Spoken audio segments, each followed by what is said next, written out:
Hey everyone, this is Sam Gold from FieldGoals.com. In this video breakdown, we're going to look at Seahawks inside linebacker Bobby Wagner and his performance this past Sunday and the Seahawks lost to the Rams. This game was defined by two top defenses. The Rams' stifling front, led by Aaron Donald, held the Seahawks to just a single field goal. While on the other side, the Seahawks defense did their part too, holding the Rams just to 9 points while shutting down Todd Gurley's running lanes, limiting him to 2.7 yards per carry. Leading this defensive charge for the Seahawks was Bobby Wagner. Standing exactly 6 feet tall, many scouts viewed his height as a negative for the prototypical size you wanted for a Mike linebacker. They worried that he wouldn't be able to shed blocks by larger linemen. Since he was drafted in 2012, however, he has helped lead the Seahawks defense to become one of the best in the NFL.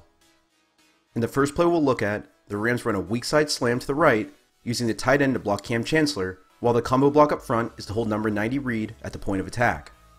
The right guard slips off his combo block with the center and moves to the second level. The Rams are now in position to exploit the weak side of the Seahawks defense. Wagner reads the guard, and instead of allowing him to get his hands on his chest plate, he swipes away the guard's reach, setting him up for the tackle. Wagner is a consistent tackler, and that's been a theme throughout his entire career. In this inside zone to the right, Wagner is the Mike linebacker in the Seahawks 4-3 front. He is responsible for the B gap between the left guard and left tackle. Wagner is left unblocked, giving him a one-on-one situation with Gurley in the hole. The idea of this play is for the bootleg and the tight end released into the flat to hold Wagner just long enough for Gurley to make a decisive cut up the field. While the play action does stop Wagner from immediately penetrating the B gap, he recovers quickly enough to take Gurley down after minimum gain. In my tracking, Wagner only had one missed tackle, and it wasn't even his fault. After the snap, Wagner reads the flow and he strafes down the line to prevent Gurley from escaping into open space.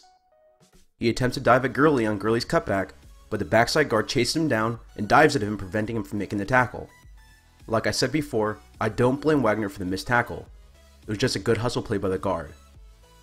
In pass coverage, Wagner typically plays near the line of scrimmage as one of the Seahawks hook curl linebackers, playing the short zones between the tackles.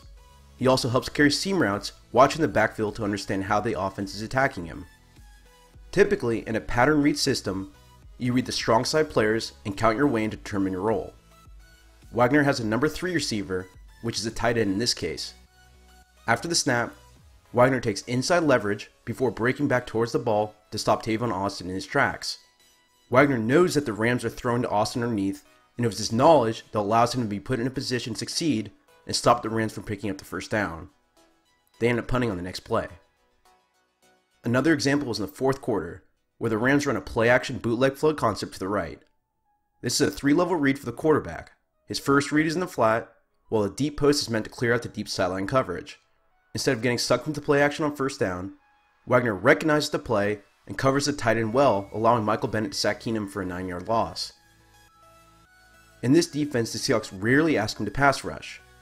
In this game alone, I counted just 2 clear pass rush attempts, and he made the second one count by swimming past the right guard to lay a hit on the QB right after he releases the football. It was a really good inside move to set up the outside swim.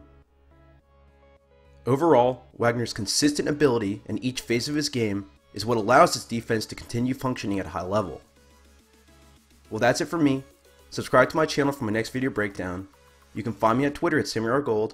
If you want to support my work with a donation, follow the link to my Patreon account on the screen or the PayPal link in the notes.